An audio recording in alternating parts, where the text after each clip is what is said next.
is it's really inertia that's the problem. The easiest way to get this data is from the utilities. They obviously have all the data about how much energy is being used in these buildings. And some of the utilities have been great about sharing that data, make it easy to access. In Chicago, in New York, in California, in Washington State, they provide the data. But in a lot of other utilities, it's just really hard to get them to do anything different from the way they've always done it. And they always want to know who's going to pay for it. And so you got to usually work with public utility commissions on that. The privacy issues, those privacy issues are actually kind of overblown. Privacy organizations themselves, generally, they're very concerned about things like real-time smart meter data, but aggregated monthly data or commercial non-residential doesn't really bother them. And the utilities are sort of afraid of their shadow. They're worried anything that they do could get sued on some basis. So the safest answer for them is always to do nothing. And so we've worked, our organizations together, put forward a resolution that was endorsed by the national organization that represents all the public utility commissioners in the country, all of the utilities to provide this data.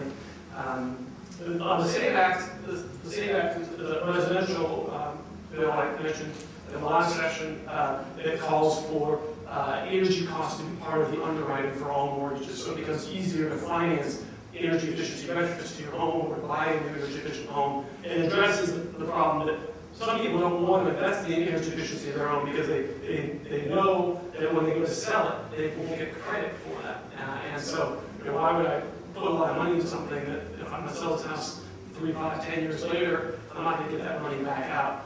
And so the SAVE Act is really widely supported across the entire spectrum. You have the U.S. Chamber of Commerce that doesn't even believe in climate change, the National Association of Manufacturers, USGBC, and the appraisals, people representing the appraisers, and just a broad spectrum of organizations at the Center for American Progress, all endorsing it, co-sponsored by Republicans and Democrats. There again, anytime you're trying to get legislation passed, it's a big lift. It's one of the few bills that actually feels like it could pass in this Congress, but the safety is always a bet against legislation passing.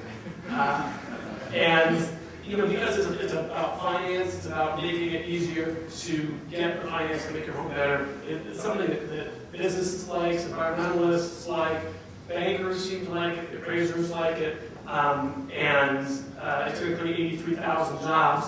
It's not going to cost the taxpayers anything. So it's the sort of thing that Democrats and Republicans can both love. Okay.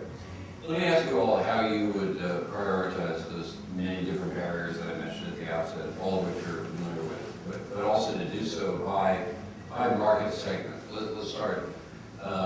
Let's keep it simple. Let's do public building, public and institutional buildings, tax-favored buildings in one way or another, private, commercial, multi-family residential, single-family residential, just to keep it real, and leave out industrial buildings for the time being. Over those 4 segments, well, first for the industry as a whole, for the energy efficiency industry as a whole, which doesn't really exist, but just think of it, the general thing, for the building energy efficiency market, or the building retrofit industry market, BRIM, let's call it. For BRIM, what do you think the major barrier is, the one single thing that you think stands in the way of everything else? And then tell me if that varies by those 4 segments. Actually, you want to start, Karen? Mix it up a little bit. Well, my expertise is really just within the commercial real estate. Well, if you don't know,